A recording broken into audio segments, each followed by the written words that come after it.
ಕಷ್ಟ ಅಂತ ಅಂದಾಗ ಭಗವಂತ ಯಾವುದೋ ರೂಪದಲ್ಲಿ ಒಂದು ಬರ್ತಾನಂತೆ.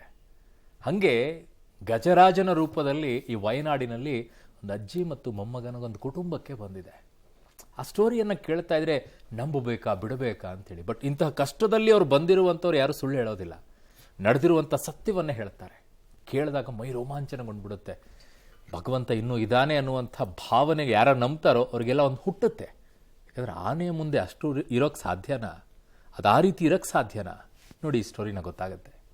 ವಯನಾಡು ದುರಂತದ ಕಣ್ಣೀರ ಕಥೆಗಳು. ಭೂ ಪ್ರಳಯದಲ್ಲಿ ಬದುಕಿ ಬಂದವರ ಸಾಹಸಗಾಥೆ. ವಯನಾಡು ದುರಂತದ ಕಣ್ಣೀರ ಕಥೆಗಳು ಒಂದಲ್ಲ ಎರಡಲ್ಲ.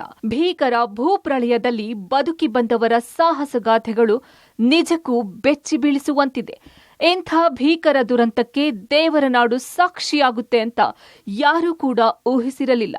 ಸಾವಿರಾರು ಸುಂದರ ಕನಸುಗಳನ್ನ ಕಟ್ಟಿಕೊಂಡು ದಿನ ದುಡ್ತಿದ್ದ ಜನರ ಬದುಕನ್ನ ಗುಡ್ಡದ ಭೂತ ಕಸಿದಿದೆ.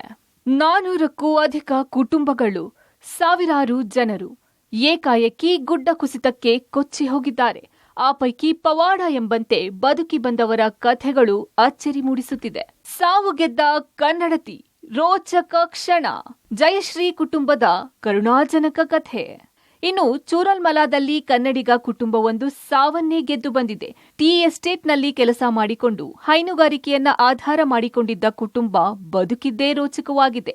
35 ವರ್ಷಗಳಿಂದ ಚಾಮರಾಜನಗರದ ಮೂಲದ ಜಯಶ್ರೀ ದಂಪತಿ ಚೂರಲ್ಮಲಾದಲ್ಲಿ ವಾಸವಿದ್ರು. ದುರಂತ ನಡೆದ ರಾತ್ರಿ ಇದ್ದಕ್ಕಿದ್ದಂತೆ ದನ ಕರುಗಳು ಜೋರಾಗಿ ಅರಚಿದ್ದು ಕೊಟ್ಟಿಗೆ ಬಳಿ ಹೋಗುತ್ತಿದ್ದಂತೆ ಕುಟುಂಬ ದಿಗ್ಭ್ರಾಂತರಾಗಿದ್ದಾರೆ. ಮುಂದೇನಾಯ್ತು ಅನ್ನೋದನ್ನ ಸಾವು ಗೆದ್ದ ಜಯಶ್ರೀ ಅವರೇ ಹೇಳ್ತಾರ ನೋಡಿ. ಮನೆಗಿರೋ ಟೈಮ್ಲಿ ಹಂಗಾದ್ದು ನಮ್ಗೆ ಏನು ಅನ್ನೋದು ಗೊತ್ತೇ ಇದೆ.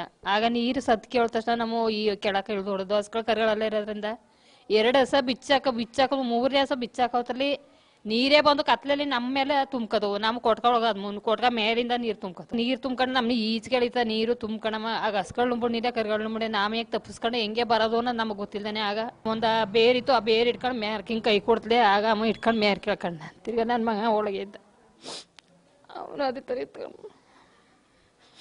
ಅವನು ಅದೇ ಥರ ಮೇರ್ಕತ್ತಿ ಆಗ ಇಟ್ಕೊಂಡು ಮೇರ್ಕತ್ಕೊಂಡು ನಮ್ಮಿಬ್ರು ಬೋರ್ಡ್ ಬಂದು ತಿರ್ಗಾ ನೀರು ಒತ್ಕೋಯ್ತೋ ಇನ್ನು ಮಣ್ಣೊಳಕ್ ಆದ್ವ ಅನ್ನೋದು ಗೊತ್ತಿಲ್ಲ. ನಮ್ಮ ಅವರಿಂದ ಜೀವನ ಮಾಡ್ಕೊಂಡು ಹಿಂಗೆ ಮಾಡ್ಕೋಯ್ತು. ಒಟ್ನಲ್ಲಿ ವಯನಾಡು ದುರಂತ ಇಡೀ ದೇಶವನ್ನೇ ಬೆಚ್ಚಿ ಬೀಳಿಸಿದೆ. ಆಗಿದಷ್ಟು ಶವಗಳು ಸಿಗುತ್ತಲೇ ಇವೆ. ದುಃಖದ ಕಟ್ಟೆ ಒಡೆಯುವಂತಹ ಕಥನಗಳು ಕೇಳಿಸುತ್ತಲೇ ಇವೆ. News desk, public TV.